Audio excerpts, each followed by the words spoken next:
Today's daf we're going to be learning is Chullin daf lamed tet. Today's daf is sponsored by Abby Sasland in honor of the Lefel School Beit Midrash class for completing Masechet Tani this spring. Mazal Tov. Just as you completed Masechet Tani, so may you go on to complete many other Masechet. Really amazing. Okay, not an easy morning for those living in Israel, waking up to sirens or going to sleep with sirens. So wishing everyone safety and besorot tovot. We'll see how this develops. Okay, with that, we're going to get started with the Mishna. So I'm just going to review the Mishna. The Mishna had three positions.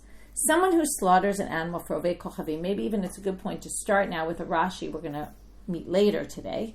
But on today's daf, there's a Rashi toward, I would say, the second third of the page. Elas vichad avodat kochavim dimitasra. They're going to make this assumption that it's obvious that slaughtering for idol worship is forbidden. And then they explain where do we get it from.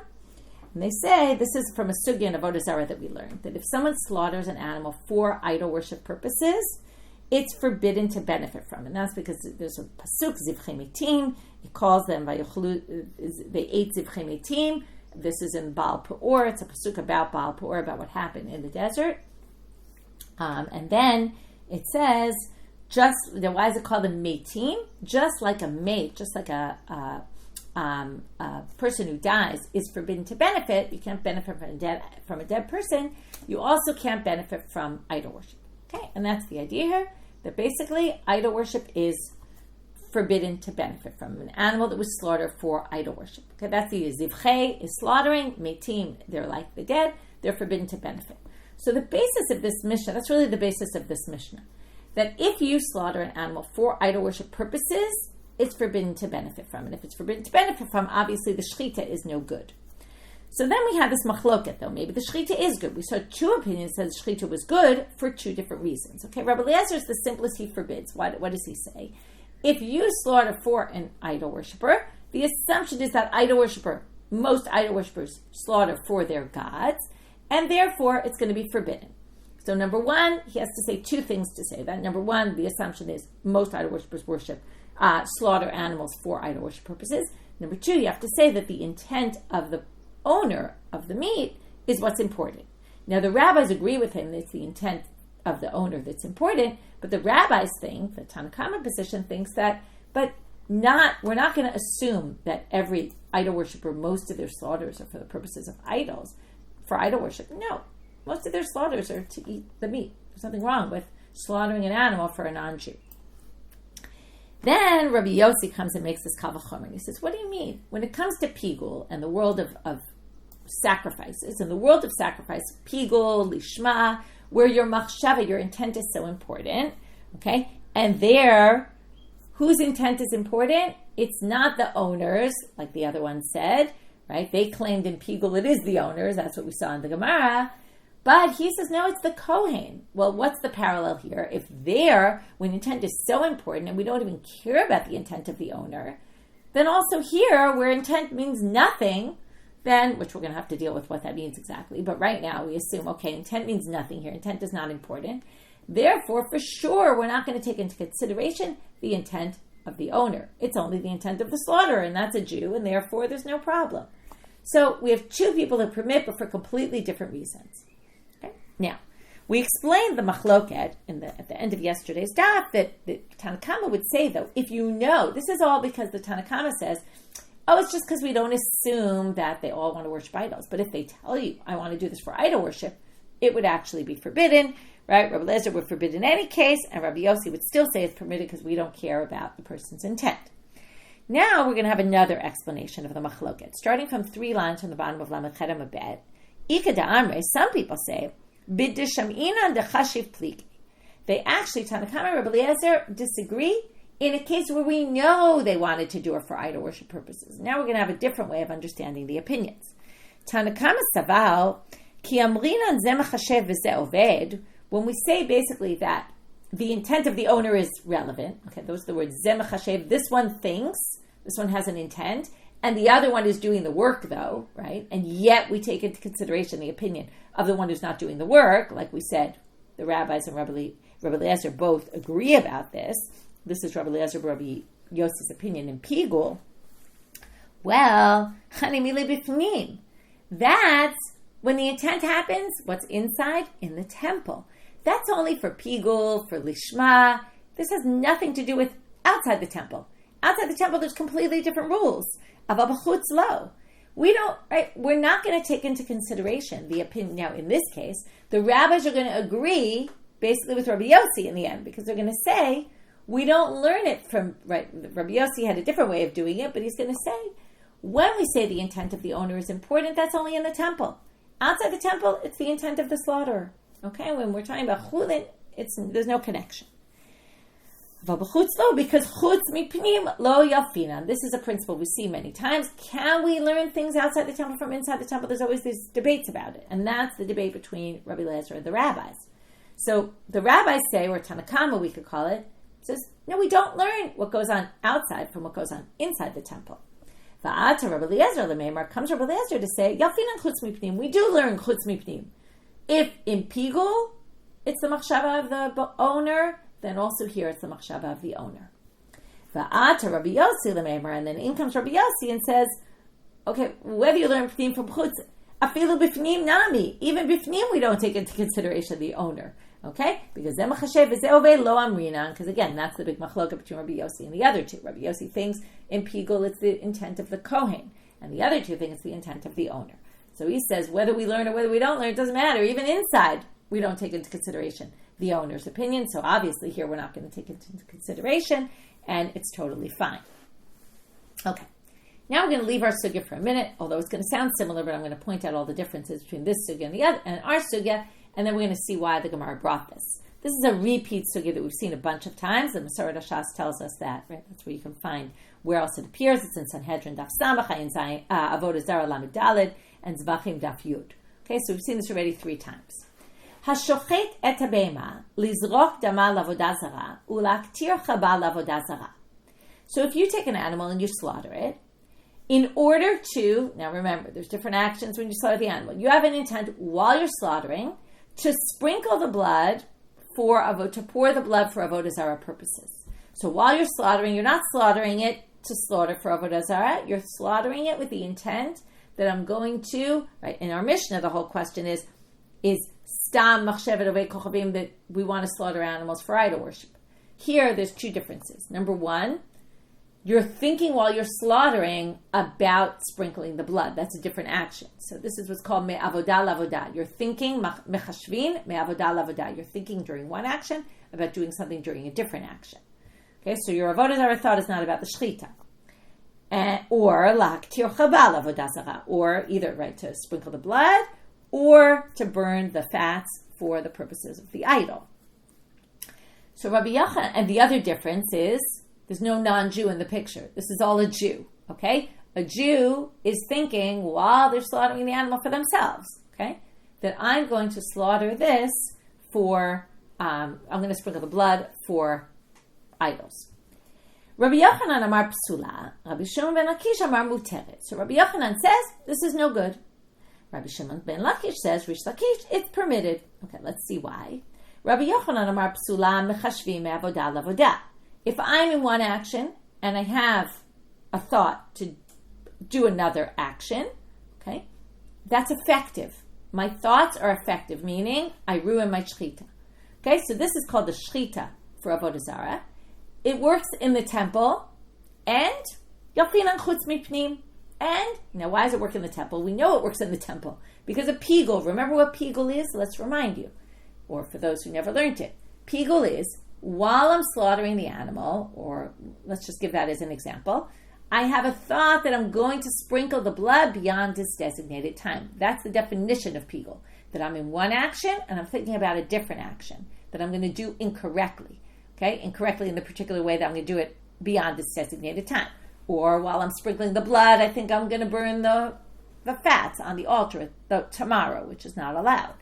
So since I have avodah outside the temple, yafinan chutz mipnim, and Rabbi Yochanan says, and we can learn, again, the same idea of learning from outside the temple, from inside the temple.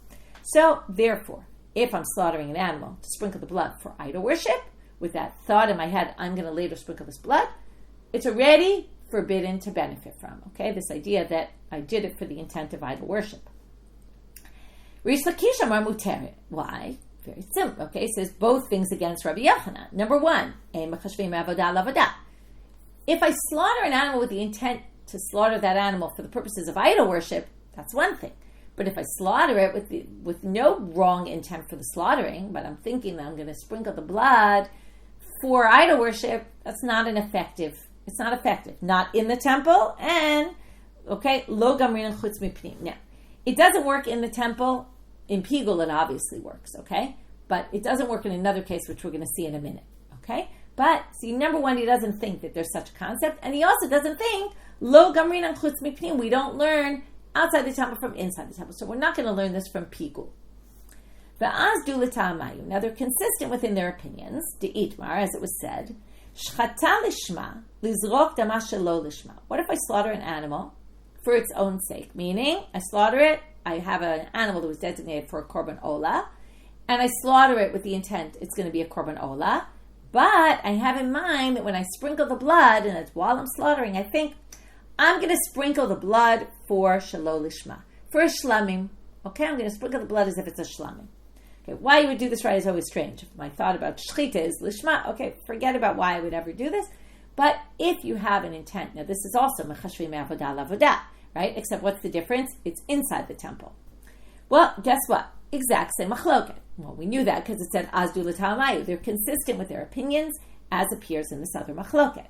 Rabbi Yochanan amar psula, Rabbi Shimon ben Lakish amar kshera. So Rabbi Yochanan says the korban is disqualified, and Reish Lakish says it's totally fine.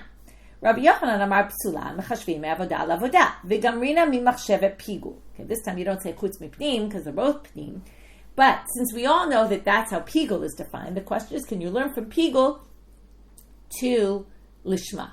So he says yes, you can learn from pigul to the issue of lishma, and therefore we learn that mechashvim avodah lavodah. That you can have, and that's again, what does it mean you can? You can ruin your korban if you have a thought while you're doing one action about a different action. Rabbi Shimon ben Lakish amar kshera, en mechashvim avodah lavodah, velo gamrina mimachshevet pigul.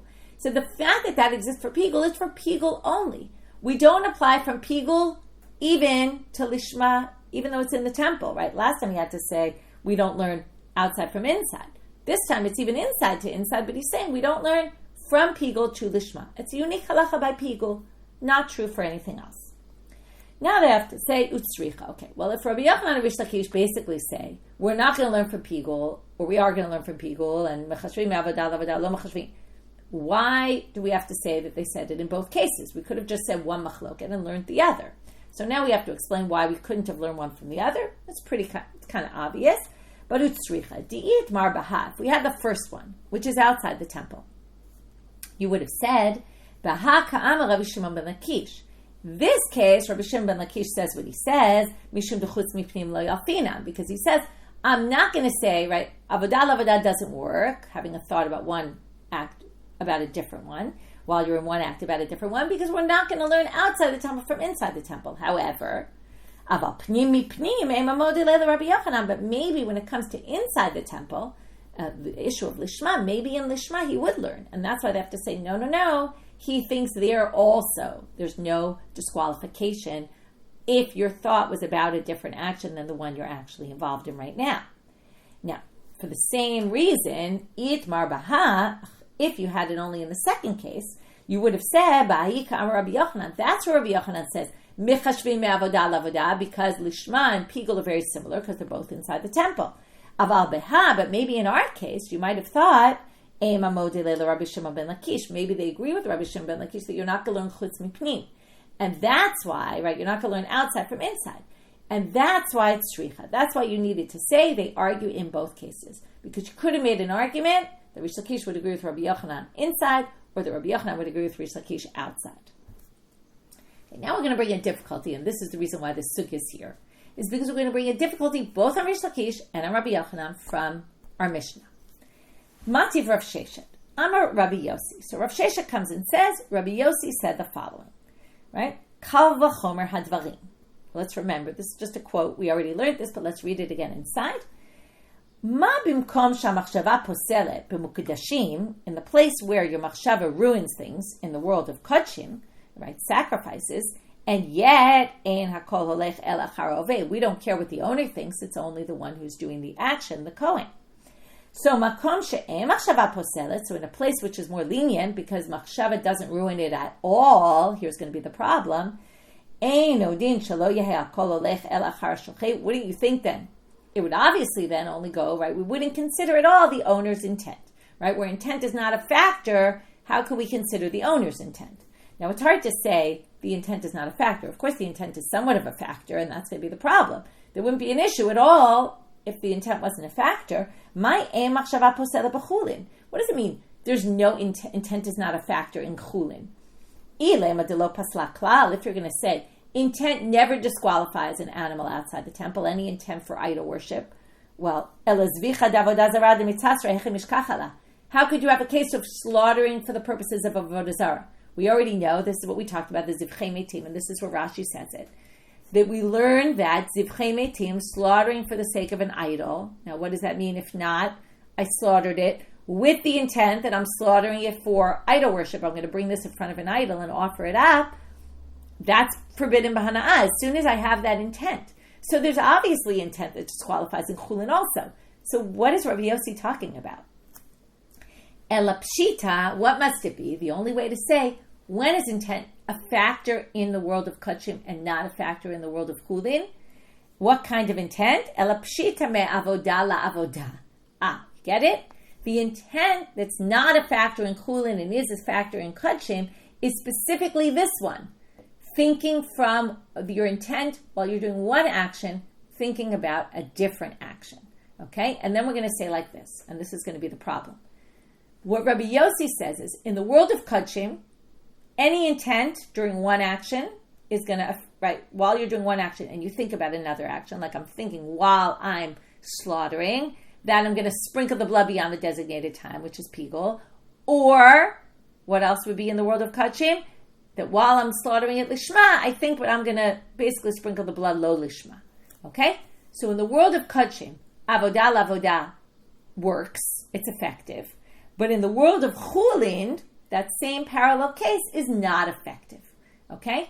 Now, you can already figure out, before we read it inside, neither of those match Rabbi Yochanan or Reish Lakish. Neither of them match this. Because remember, what this is doing is, it's putting the split in between Kodesh and Chullin. Now, basically, if you remember, both of them say, either in Chullin and in Lishma, which is Kodshim, either yes machashvim avodah lavodah in both of them, or no machashvim avodah lavodah in both of them. But this one splits between the two of them because it's Kodshim on one side and Chullin on the other. And that's why there's going to be a contradiction to both of them. But let's read it inside. So again, my machshava mosela b'Chullin, right? It can't be to lo pasla klal, because then there would be no avodah zarah that would ever be forbidden, and slaughtering for avodah zarah, and we know it is. So it must be me'avodah lavodah v'hachi kamar. This is how it should read. Uma b'makom sha'machshava posela b'mukudashim me'avodah lavodah. In a case where your machshava ruins things in kodshim, when you're thinking from one avodah to the other, ein hakol olech el achar ha'oved. Now you just have to read the rest of Rabbi Yosi. It's not really so important for our purposes. But in the case of kodshim, when the intent is obviously the one who's doing the avodah, the work in the temple, the kohen, makom she'en machshava posela b'Chullin me'avodah lavodah. In that parallel case in the world of Chullin, where we don't have your machshava me'avodah lavodah, it's not effective. Ela b'ota avodah, the only way it would be effective and ruin things would be within its own avodah. I'm slaughtering for the sake of slaughtering for idol worship. Ein odin, so obviously it's more lenient. Ein odin shelo yehei hakol olech el achar shochet. So obviously there, wouldn't it obviously then follow the slaughter? So, Pnim kasha Rabbi Shimon ben Lakish and Chutz kasha Rabbi Yochanan. Okay, it would be easier to say it in the words not Pnim and Chutz, but Pnim is temple, right? Mukdashim versus Chullin. So the Mukdashim part is a problem for Reish Lakish, because what does it say? In the temple, it's effective, your thoughts from one to the other. And he said in the Lishma, it's not. And the Chullin case is a problem for Rabbi Yochanan, because here it says, Chullin, there is no machshava, right? It's not effective. And Rabbi Yochanan thinks it is effective. So that's the problem. And that's why we brought this sugi here. Again, I don't want you to get confused.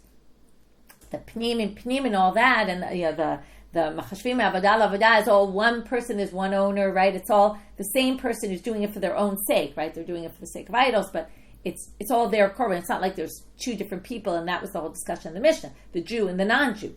Here it's just the Jew, but the point is, Rabbi Yosi's whole argument is based on that there's a kal v'chomer to be set up between Kodesh and Kodshim and Chullin, and that makes no sense according not to Reish Lakish and not to Rabbi Yochanan. So how can we explain this? Bishlama pnim le Rabbi Shimon ben Lakish lo kasha. Rabbi Shimon ben Lakish is going to be easy, although surprising, but Reish Lakish is going to be easy to resolve. Why? Ha-mikame deshami Rabbi Yochanan, ha-labatar deshami Rabbi Yochanan. Because one was stated before he heard from Rabbi Yochanan, meaning our setting up that they have a big machloket between them was all before he heard Rabbi Yochanan's position. Later, when he heard Rabbi Yochanan's opinion, he changed his mind. And this Mishnah, you could say, right? How did Reish Lakish read this Mishnah? Oh, well, that was after he changed his mind, and then the Mishnah makes sense according to Reish Lakish, because in the end, Reish Lakish agreed with Rabbi Yochanan that when it comes to a korban, you're gonna now. What did he agree about? This is important because again, maybe I'll just want to state the problem very clearly, like I said before. The split in the Rabbi Yosi in the Mishnah is between Chullin and Kodshim, right? All the laws of Kodshim are the same, both Pigul and Lishma, and Chullin is on the other side. That's not where the split went in Rabbi Yochanan and Reish Lakish. They both said, right, Chullin and Lishma are the same law. But if we say that Reish Lakish ended up agreeing with Rabbi Yochanan about the temple, then it fits perfectly. In the temple, mechashvim avodah lavodah. In Chullin, no. So Reish Lakish apparently agreed with Rabbi Yochanan in the end about the Kodshim case, and thought in the case of Lishma, you have it while you're slaughtering, you think, I'm going to sprinkle the blood for the sake of the wrong korban. Reish Lakish in the end agreed it's disqualified. And then that works. Okay, that fits. But ela chutz kasha the Rabbi Yochanan. But how are you going to explain the chutz according to Rabbi Yochanan? Rabbi Yochanan clearly says mechashvim avodah lavodah even in Chullin. So how can you explain it? Well, hu motiv la v'hu mefarik la. So Rav Sheshet should ask this question, and Rav Sheshet is going to answer it. He's going to understand this whole thing differently. Ba'arba avodot. He's going to say this has to do with the 4 avodot. What are the 4 avodot? Remember, shchita, kabbalah, holacha, and zrika, right? The 4 avodot in the temple. Now, if you remember, we had a whole sugya in the beginning of Zvachim about how do we know that the disqualification of pigul is whether you have the thought during any of the 4 avodot. Okay, there were psukim to prove that. Any of the 4 avodot, you can have a machshava of pigul. So what's the kal v'chomer now? Hachi kamar. This is how to read it. Uma b'makom shamachshava poselet b'mukdashim ba'arba avodot ein hakol olech el achar ha'oved. Now the machshava ruins your kodesh, right? Your korbanot in 4 avodot. That gives it a certain chomer. The chomer is going to be the 4 avodot against 2 avodot. Okay, you're going to see right now. Because remember, Rabbi Yochanan thinks all these cases are disqualified, even in Chullin. You can have a thought during one avodah to another. So what's he going to say? You're right. For all the cases, it's a problem. But what's the difference? In Kodshim, it's in 4 avodot you can disqualify it, and in Chullin, it's only 2. That's what we're going to see right now.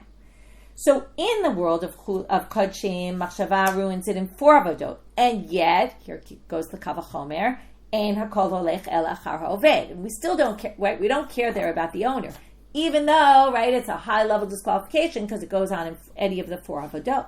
Turning now to Amud Bet.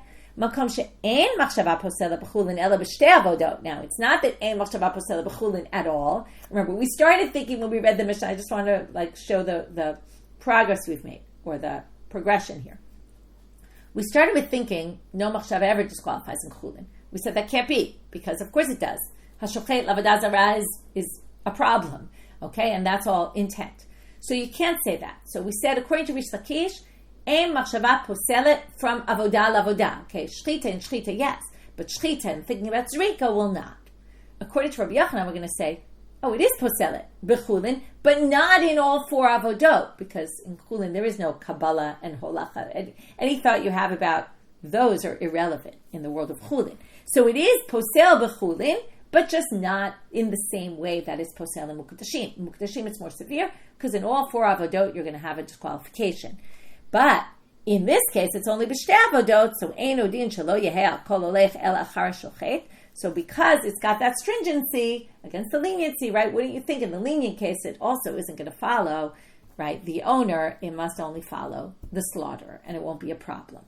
Okay, and that's how we explain the line in our Mishnah according to both Rabbi Yochanan and Reish Lakish. So structurally, what we did was just to review our daf until this point, we started with a Mishnah with 3 opinions. We had 2 different explanations of the Gemara about what exactly the machloket is between them, what each one holds. We had 2 options, right? Yesterday we learned one, today we learned another one.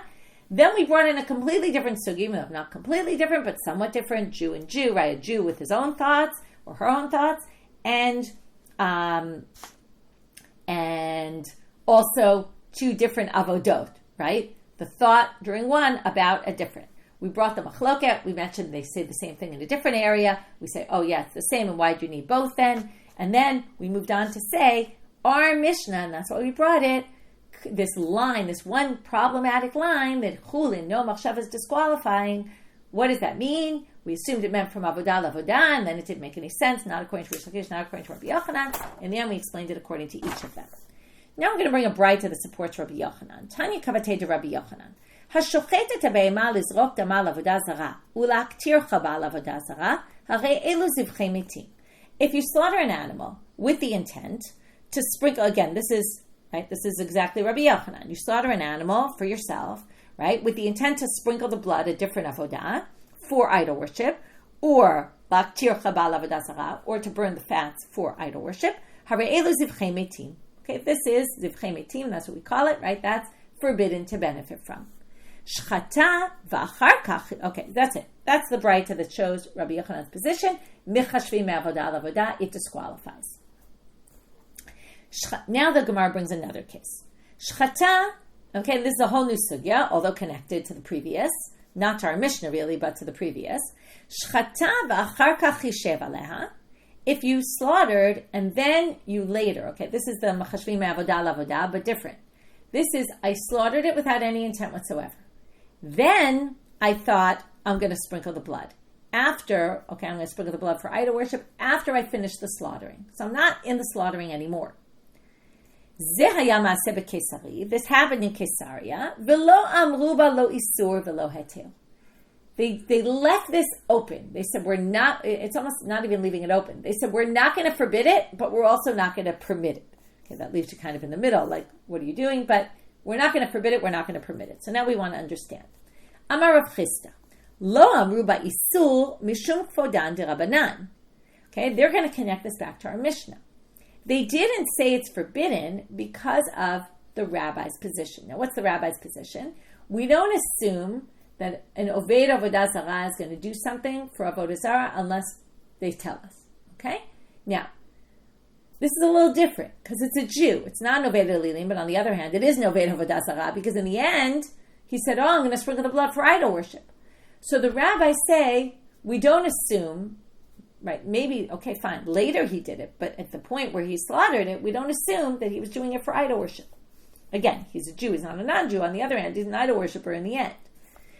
And lo heter, but they didn't permit it, mishum kvodo de Rabbi Eliezer, because what did he say? Stam machshevet oved elilim avodah zarah. And if this guy in the end proved to be an idol worshiper, then probably in the beginning he was thinking for idols also, and therefore they didn't permit it. So the Gemara says that's not really a valid comparison. It's a very different case than our Mishnah. You can't compare this. The reason why the rabbis didn't permit or didn't forbid can't really be what you just said. Because mimai, dilma adkan lo ka'amar rabbanan hatam, ela de lo shamana de chashiv. Aval hacha de shamana de chashiv, hochtiach sofo tchilato. They say, on the one hand, you could say like this. The rabbis, in our Mishnah, in the end, the person didn't worship idols, right? We're just saying, do we have to assume Stam person is doing it for idol worship? This case, actually, the person 5 minutes later said, I want to sprinkle the blood for idol worship. So can't you say that the actions in the end that they did in this act could retroactively prove what they thought in the beginning?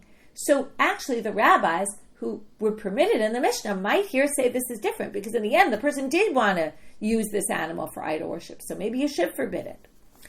Inami, alternatively, you could say on the flip, maybe Rabbi Eliezer wouldn't actually forbid this because what's the difference? There he was talking about a non-Jew who was an idol worshiper. Because we assume any standard idol worshiper is an idol worshiper and is basically doing their slaughtering for the sake of idols. But by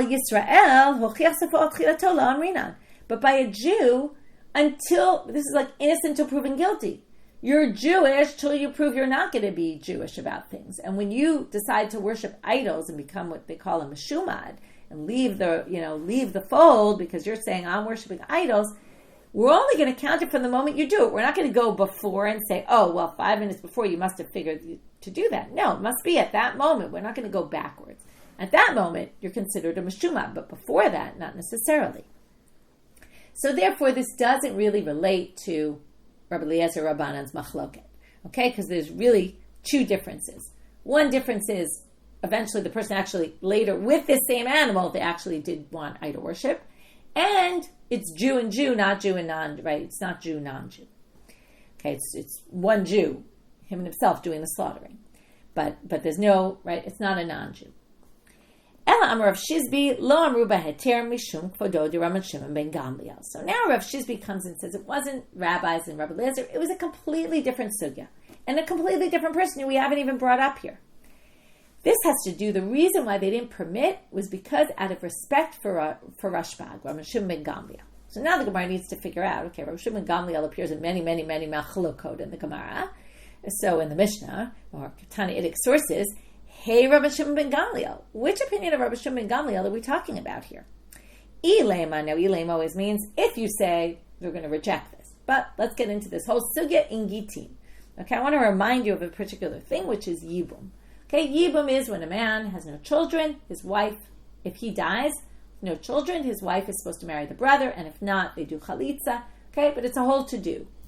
There were a lot of sugyas we learned in gitin where the husband may give the wife a get because he thinks he might die or something like that, and he wants her to be divorced rather than have to do yibum or chalitza. Okay, either he doesn't want her to marry the brother, or he doesn't want her to have to deal with it. He wants her to be free. He wants her to be free to marry anyone she wants and not to have to deal with the whole chalitza is also a pretty demeaning ceremony.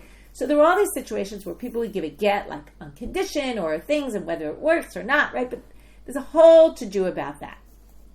So we have a case. Now the other thing is if you send shaliach to give a get to your wife, a man sends shaliach to give a get to his wife, he can do it, but he has to say, you might remember this, kitvu, write the get, and tnu. He has to say and give it to her. If he just says write the get, it's not valid, right? In other words, what does it mean it's not valid? If they wrote the get and gave it to the wife, they weren't acting as his messengers because he never said tnu. Now, there's a few exceptions to the rule. If a guy's about to be taken out on death row and they're about to, execute him, and he says, write a get to my wife, we assume the guy's a little stressed out about getting killed, and he forgot to say the words tnu. So in that case, we're going to fill in and say, okay, he obviously meant tnu, and now what has to happen? Well, they have to give the get to the wife when he's still alive. If he dies already, there's no get after death. But if they were to give the get to the wife before he got executed, and there's a few other cases where, Rabbi Shimon Shazuri says even if he's misukan, if he's like on his deathbed, same thing. Okay, there's a few different cases where this would work. If they gave the get before he died, the get is effective. Okay. That's the background. So now we have a Mishnah. So Ilema Rabbi Shimon Gamliel de Gitin, if you're going to say it's this opinion of Rabbi Shimon Gamliel that comes up in Gitin, Ditnan, as it says in the Mishnah, Habari. Now here we're talking about a healthy person, not a sick person on their deathbed, not a person who's about to be executed, but a healthy person. Sha'amal kitvu get lishti, and says, write a get to my wife. And the messengers went out, wrote the get, and gave it to the wife. He wasn't really serious. He was just trying to lead her on. Now, why was he leading her on?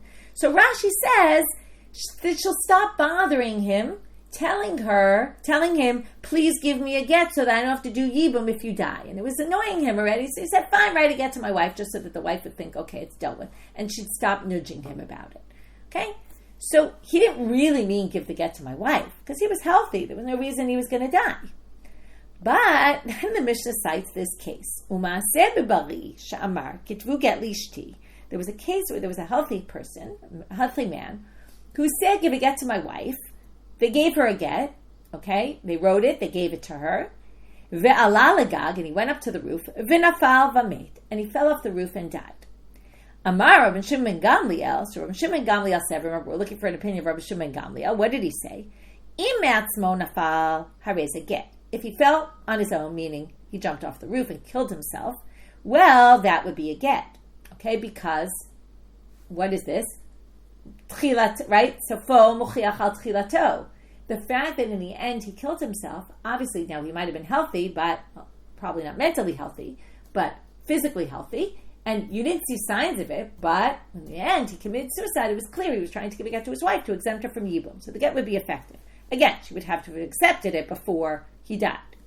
V'im haruach dachato eno get. But if the wind blew him off the roof and he just died by accident, then it's not a get, because then there's nothing to indicate.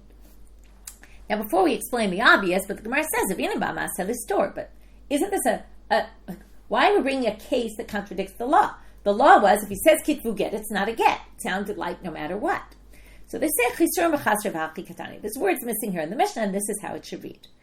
Im hochiach sofo tchilato get. Okay, but if in the end his actions prove what he really meant in the beginning, that he really wasn't taunting her, and he really did it to give her the get, then we allow it. Okay, then the get will be a get, and maaseh nami. And here's a case that happened, bibarisha amar, now we're just going to read it again, kitvu get lishti, va'ala l'gag, v'nafal v'met, amar Rabbi Shimon Gamliel, im atzmo nafal harei get, im ruach dachato eno get. Okay, and there you see it. That we can have, Rabbi Shimon Gamliel is saying what the Mishna is saying before he comes in, brings the story. If his end actions prove what he was thinking in the beginning, it's effective. So that maybe is the Rabbi Shimon Gamliel of our case. And that's why they didn't want to permit this, because they said, look, in the end he worshipped idols, right? He wanted to sprinkle the blood to worship idols, so that would already ruin his shchita. But what's the problem? Remember, this came with an ilema. If you're going to say, you can't compare the cases. Because dil mashane hatam de ka'amar kitvu. It's not like the guy didn't say anything here. He said right again. Once he said right again, we could say right meant, just like in those other cases I told you, right meant right and give. It's clear that he actually, at the first, right, if we're talking about a timeline, in the case of the shchita, he just slaughtered an animal. And actually there was a completely normal action and nothing to do with idol worship. Later, when he came in and said, oh, I want to sprinkle the blood for idols, it's very hard to go back and say that there was any indicator in the shchita that was what he thought. But this person actually said, right again to my wife. He obviously had we have an action and words of his, maybe not an action, but words of his to connect it to what he meant originally, and now we're just interpreting. Kitvu just meant kitvu utnu. That's different. You can't learn from there to our case where you're missing all that. Okay, so we need some other case of Rabbi Shimon Gamliel. Now we're going to get to the case. Ela Amar Ravina, Mishum Kvodod Rabban Shimon ben Gamliel dahacha. It's because of the respect for Rabban Shimon Gamliel's position here. Titania, braita says, Hakotev nechasav la'achirim v'ayu bahen avadim. So we have someone who's about to die, and they said, I want to give all my possessions not to my children, but to someone else who happens to be a Kohen. So he gives it to his friend, his neighbor, the Kohen. He says, I want to give you all my possessions. And then he dies, and there's slaves within the possessions. Now the Kohen neighbor doesn't really want slaves. Va'amar hala efshi bahen. He says, thanks, but no thanks, I don't want the slaves. Im haya rabo sheni kohen, harei elu ochlim b'tchuma. If he was a Kohen, the neighbor here, who got all the property instead of the heirs, if he's a Kohen, the slaves are considered his. We're going to have to explain why. Didn't you say I don't want it? Why doesn't that work? We'll get back there. But he says I don't want them. We don't care. The slaves are his, and to the extent that they can even eat truma, which we're not going to really let unless it's pretty clear. So they can eat truma because they belong to a Kohen owner. So they're avadim, right? These are Canaanite slaves. Of Kohen are allowed to eat truma. Rabban Shimon ben Gamliel Omer, here comes to the Rabban Shimon Gamliel position. Kevan she'amar hala'i efshi bahem kvar zachu bahen yorshim. Since the person said, I don't want them, the Kohen, they don't belong to him. They go straight to the heirs. They skip that person. They go straight to the heirs. And then obviously that means they can't eat truma if the heirs are not Kohanim. Ve'avina ba. Now they ask, oh, we don't understand this machloket at all. L'tanakama filo omevet sofach. If the guy's standing there screaming, Mr. Cohen, and he says, no, I don't want these slaves. What, we're going to say they're his? That doesn't make any sense. So I'm a rabbi, v'item Rabbi Yochanan. So either Rabbi Yochanan explains, and now we're going to have, okay, they don't argue in this case, they don't argue in that case. There's a middle case they argue about. And then we'll understand the machloket. Bitzavach me'ikara kuleama lo pligi de lo kana. If the person immediately, when he gets the possession, says, Mr. Cohen says, no way do I want this, they're not his. Bishotek uvasof tzavach. What if he was silent in the beginning and then a day later said, thanks, but I don't really want these slaves? You can imagine why someone would want slaves. You have a responsibility. You have to feed them, right? You don't necessarily want that. So if he later, the next day, said, thanks, but no thanks, it's too late. Obviously, he acquired them and they're his. Now, you could do a shichrur, you can do all these things, but he didn't do that yet. They're his and they can eat truma. So what's the machloket about?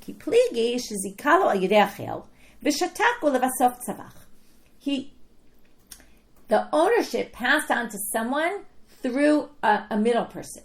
Now, Rashi says, and the person was, the Kohen, Mr. Cohen was standing there. So there's a lot of times what you could do is zikoy. Someone says, I will accept this on your behalf. So the person died, he said, I'm acquiring the slaves on your behalf.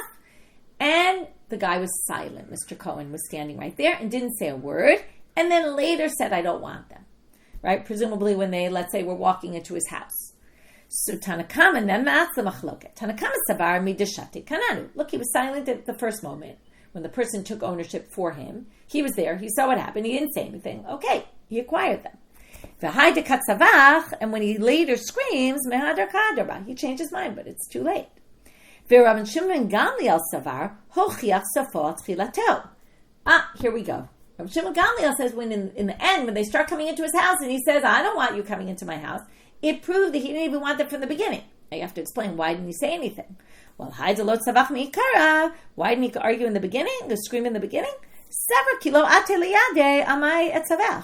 He said, well, they're not yet in my possession. Why should I, right? The other person took ownership for me. They're not yet mine. I'll start screaming when they start coming into my house.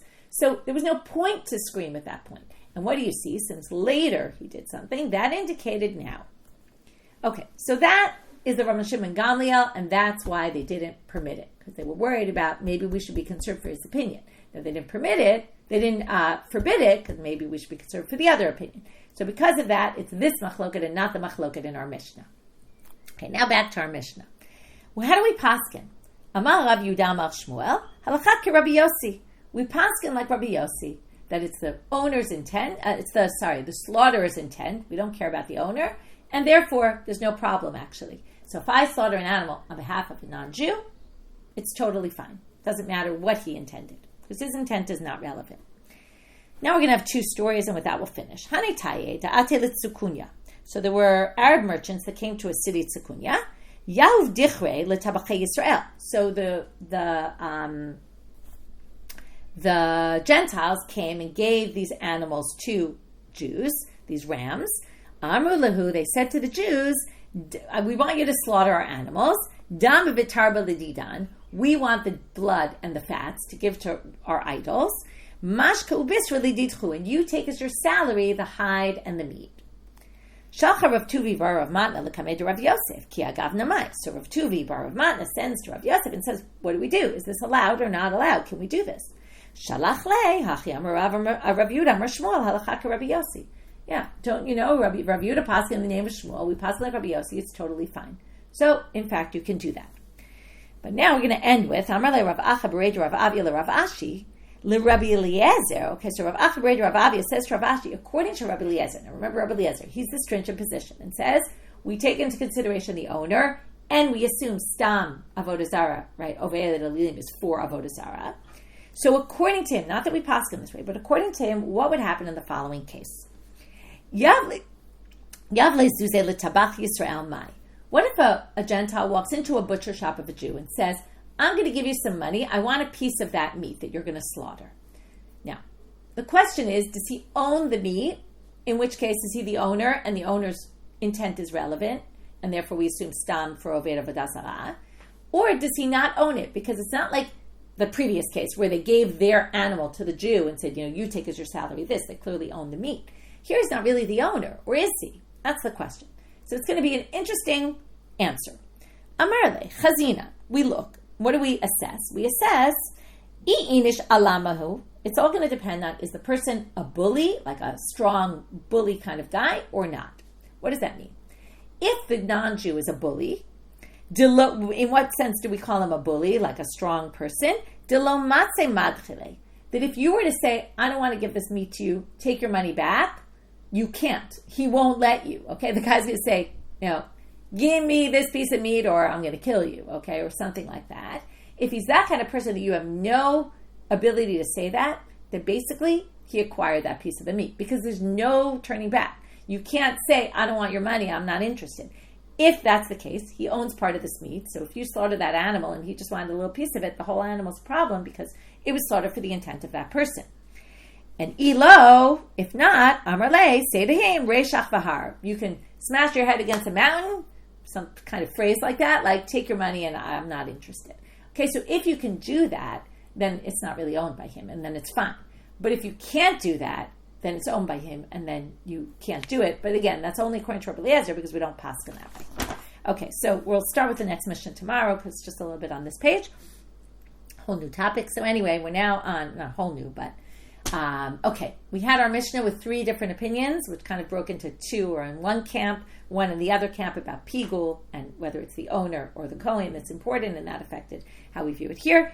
And then we had 2 different explanations of the machloket. From there, we moved to this machloket. Rabbi Yochanan, Reish Lakish brought Rabbi Yosi's kavachomer in this one particular line in the kavachomer that created a problem. What does it mean? Chullin don't have intent. And then we write, so the machloket again was mechashvim me'avodah l'avodah or lo mechashvim me'avodah l'avodah, both in Chullin and in lo lishma case. And then, do we learn both of them from pigul, none of them from pigul? And then we brought in the Mishnah as contradiction to both Rabbi Yochanan and Reish Lakish, but resolved it. After that, we brought a braita to support Rabbi Yochanan. Then we brought these cases, this case about shachata, and then you had a machshava later, and we brought in the whole sugya of the sefo mochiach al tchilato, and where we said that they didn't really know what to do, and then we wanted to know why not. We thought it was connected to our Mishnah. In the end, it wasn't connected to our Mishnah. It was connected to the Shom Shimon Gamliel. We had to figure out which opinion, not the get case, but yes, the case about the property and the slaves going to somebody else. And then we said that's where mochiach sefo tchilato or not, and that's where they didn't know what to do, and they left it kind of hanging. And then we ended with 2 more cases where we basically said we paskin like Rabbi Yosi, but then they had one case where they really did paskin like Rabbi Yosi, another where they just asked a question, what would Rabbi Eliezer do in this case? Okay, and they said it really depends whether the person, whether they acquired it or not, and that depended on whether they were a bully or like a tough guy or not really a tough guy, a pushover. And that affects, which is very interesting, that would affect whether they own the meat or not. And with that, we finish for today. Wishing everyone a good day, maybe a safe and a quiet day, and hopefully we'll get back to normal soon.